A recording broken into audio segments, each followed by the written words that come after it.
नमस्कार, मी प्राजक्ता तांडेल। तुम्ही पाहताय न्यूज 18 लोकमत। संध्याकाळचे 5 वाजता आहेत। महाराष्ट्र अनलिमिटेड या बातमीपत्रामध्ये आपलं सगळ्यांचं स्वागत। बातमीपत्राच्या सुरुवातीला एक नजर टाकणार आहोत हेडलाईन्स। हेडलाइंस प्रायोजक राजयोग पेंट्स, खुशियां आपकी, रंग हमारे।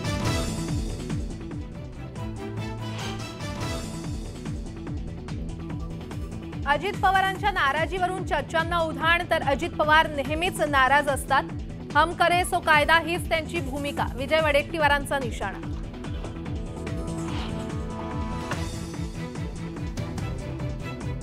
मराठा आंदोलकांना त्रास देण्याचा प्रकार थांबवा, अन्यथा बीडमधील मराठा समाज रस्त्यावर उतरेल, मनोज जरांगे पाटलांचा सरकारला इशारा।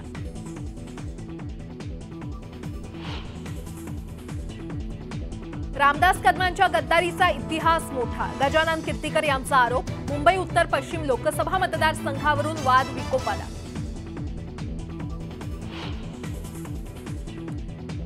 विरोधी पक्षनेते विजय वडेट्टीवार यांना जीवे मारण्याची धमकी, जरांगेंविरोधात भूमिका घेतल्यानं धमक्या येत असल्याचा आरोप। मुख्यमंत्र्यांना पत्र लिहून सुरक्षेत वाढ करण्याची मागणी।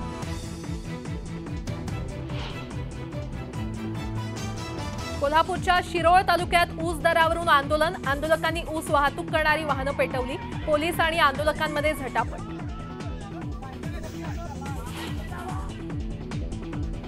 अंगावर फटाका उडाल्यानं दोघे जण जखमी, बीडमधील धक्कादायक प्रकार, हुल्लडबाजांवर कारवाईची मागणी।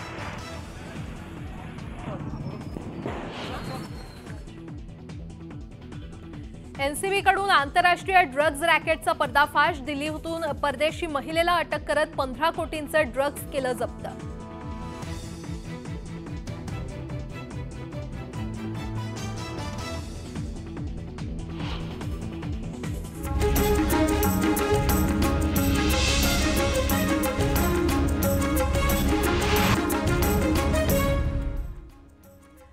आणि आता सविस्तर बातमीपत्र पाहूयात। अभिनेता सलमान खानचा टायगर 3 हा चित्रपट 12 नोव्हेंबर रोजी दिवाळीच्या मुहूर्तावर प्रदर्शित झाला। पहिल्याच दिवसापासून प्रेक्षकांनी थिएटरमध्ये गर्दी करण्यास सुरुवात केली आहे। नुकताच एक व्हिडिओ सध्या सोशल मीडियावर व्हायरल होतोय। या व्हिडिओमध्ये महाराष्ट्रातील नाशिक जिल्ह्यातील मालेगाव इथल्या एका थिएटरमध्ये चाहते फटाके फोडताना दिसतायत। मालेगावमधील मोहन सिनेमातली ही घटना आहे। थिएटरमध्ये फटाके फुटत असताना इतर काही प्रेक्षक सुरक्षित ठिकाणी पळताना दिसतायत, तर अतिउत्साही चाहत्यांनी केलेल्या या कृत्याचा व्हिडिओ सोशल मीडियावर चांगलाच व्हायरल होतोय।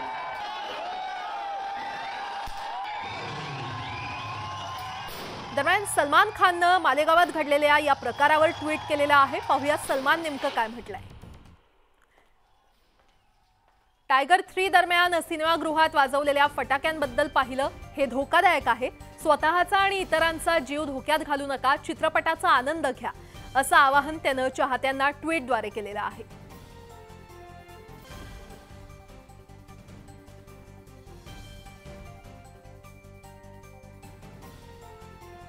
छावनी में गुना दाखिल किया जा रहा है।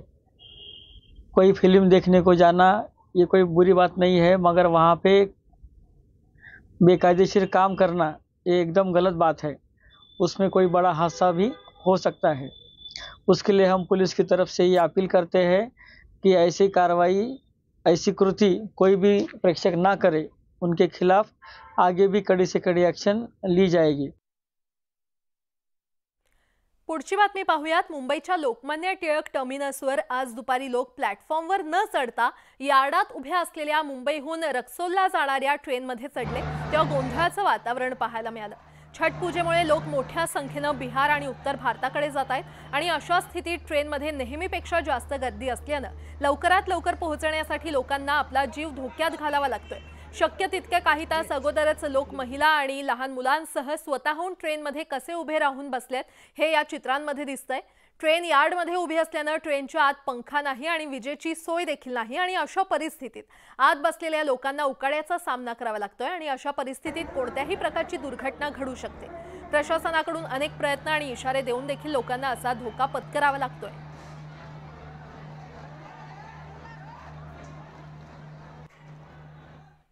तिकडे चंद्रपूर जिल्ह्यातील भद्रावती तालुक्यात न्यू माजरी कोळसा खाणीमध्ये ओव्हरबर्डन कोसळल्यानं मोठी दुर्घटना घडली आहे। उत्खनन करताना 40 फूट ओव्हरबर्डन म्हणजेच मातीचा ढिगारा पहाटेच्या दरम्यान अचानक खाली कोसळला, ज्यामध्ये 12 ट्रक आणि 5 डझन माती। खरं तर त्या खाली 2 कामगार दबले गेले आणि किरकोळ जखमी झाले। खासगी कंपनीच्या मालकीचे हे ट्रक मातीतून काढण्यात यश आलं असून सुदैवानं मोठी जीवितहानी टळलेली आहे।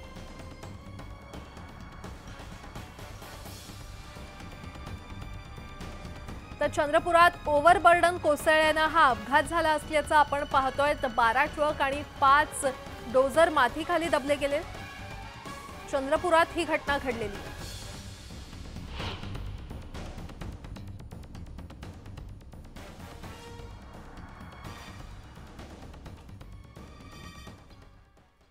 राज्यभरात दिवाळीचा उत्साह असताना अहमदनगर जिल्ह्यातून एक अनपेक्षित घटना समोर आली आहे। अहमदनगरच्या गुहा गावात मोठा तणाव पाहायला मिळालाय।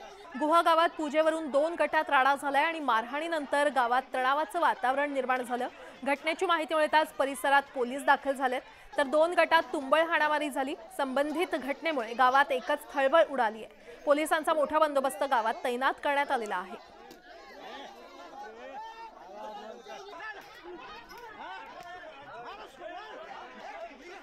अहमदनगर जिल्ह्यातील गुहा गावामध्ये आज 2 समाजामध्ये वाद निर्माण झालेले होते आणि कुठेतरी या वादाचं पर्यावसन हाणामारीमध्ये झालं।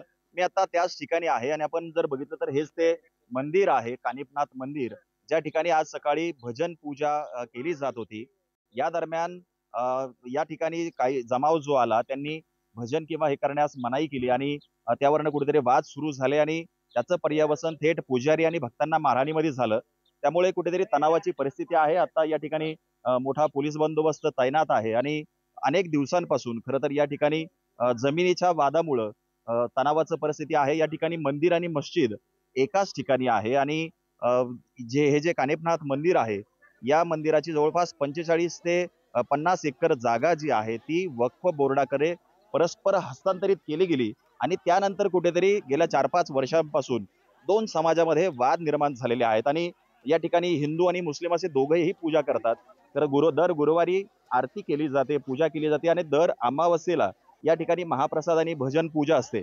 आज मात्र या ठिकाणी वाद निर्माण झाला आणि 2 समाजामध्ये तणावाचं वातावरण आहे।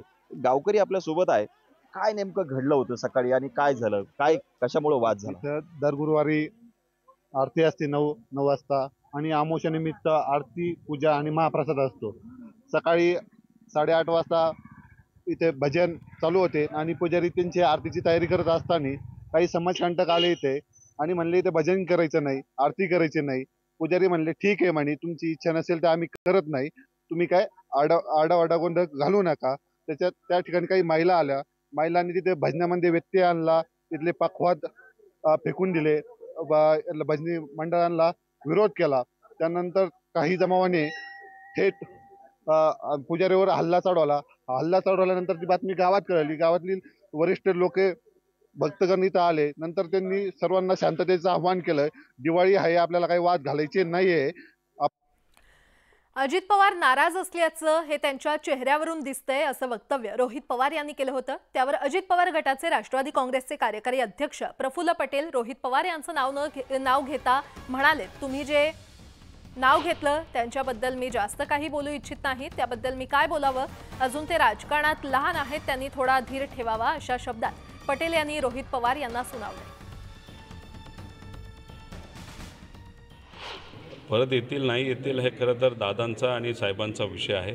फक्त त्यांच्या चेहऱ्याकडे बघितल्यानंतर नक्कीच ते नाराज आहेत असं कुठेतरी जाणवतं, पण नाराजगी वेगळ्या वेगळ्या कारणावरून असू शकते। भाजपची प्रथा अशी आहे की नेत्यांना दुसऱ्या पक्षातून आपल्याकडे आणायचं, खोट्या आश्वासनं तिथे द्यायची आणि ती आश्वासनं पूर्ण नाही करायची।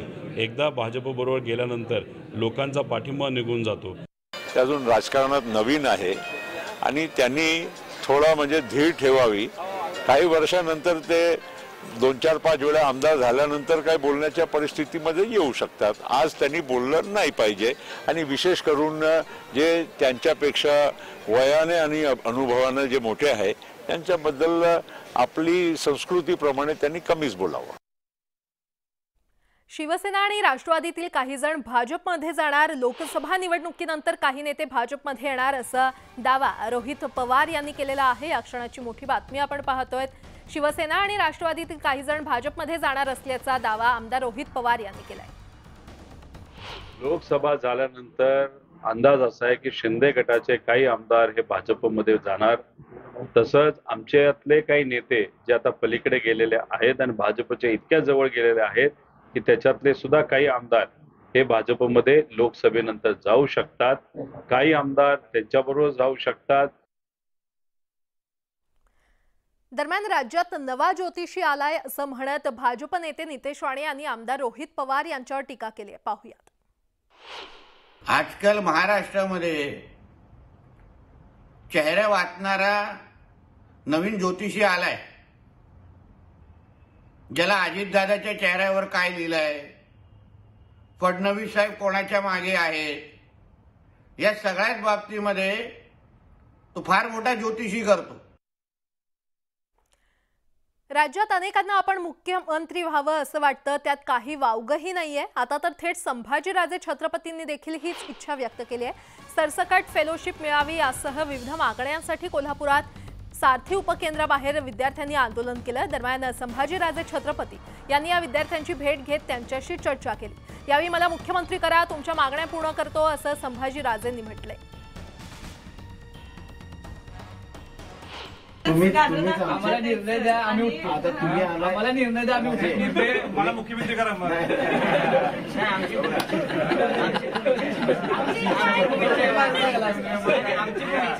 उपासना बसायला लागणार आमची इच्छा राजे। आणि आता एक मोठी बातमी, ललित पाटील प्रकरणात सर्वात मोठा खुलासा झालेला आहे। डीन कडून पदाच्या अधिकाराचा गैरवापर करण्यात आलाय। ललितचा मुक्काम वाढवण्यासाठी हा गैरप्रकार केला का असा प्रश्न आता उपस्थित होते। उपचार संपलेले असताना त्याचा मुक्काम नेमका का वाढवला गेला हे अजून गुलदस्त्यात आहे। हायकोर्टानं दणका दिल्यानंतर राज्य सरकारनं ससून हॉस्पिटलचे जे डीन आहेत त्यांची उचलबांगडी केली आणि याच प्रकरणामध्ये आणखी एक डॉक्टर देवकाते, प्रवीण देवकाते यांना निलंबित केलं। सगळ्यात पहिला प्रश्न तुम्ही निलंबित झालात, यात तुमचा दोष आहे की नाही? जर दोष असेल तर तो काय, जर तो नाहीये तर तो का नाहीये हे तुमच्या सद्सद्विवेक बुद्धीला स्मरून तुम्ही स्पष्ट करा। नेमकं या प्रकरणामध्ये काय झालं? ललित पाटील हा एक कैदी म्हणून आलेला होता, तर आम्ही सगळे हॉस्पिटलमधले डॉक्टर्स जे आहेत ते कुठल्याही कायद्याला तो कैदी म्हणून नाही ट्रीट करत, तर आम्ही पेशंट म्हणून ट्रीट करतो। त्याचं बॅकग्राऊंड आम्हाला काही माहिती नसतं। तर तो जेव्हा आला होता तेव्हा तो सुरुवातीला 4 जूनला डॉक्टर राखी गोसावी म्हणून आहेत चेस्ट फिजिशियन, त्यांच्या युनिटच्या अंडर ॲडमिट झालेला होता। त्याच्यानंतर त्यांनी 7 तारखेला बॅकएकसाठी कॉल दिलेला होता, तर 7 तारखेला आमच्या डॉक्टरांनी बघून त्याला ॲडमिट करण्याची गरज आहे असं सांगितलेलं होतं। आणि यासोबतच इतरही काही महत्त्वाच्या बातम्या आपण पाहणार आहोत। तुर्तास एक छोटासा ब्रेक घेऊन लगेचच परत येतोय। पाहत रहा न्यूज 18 लोकमत।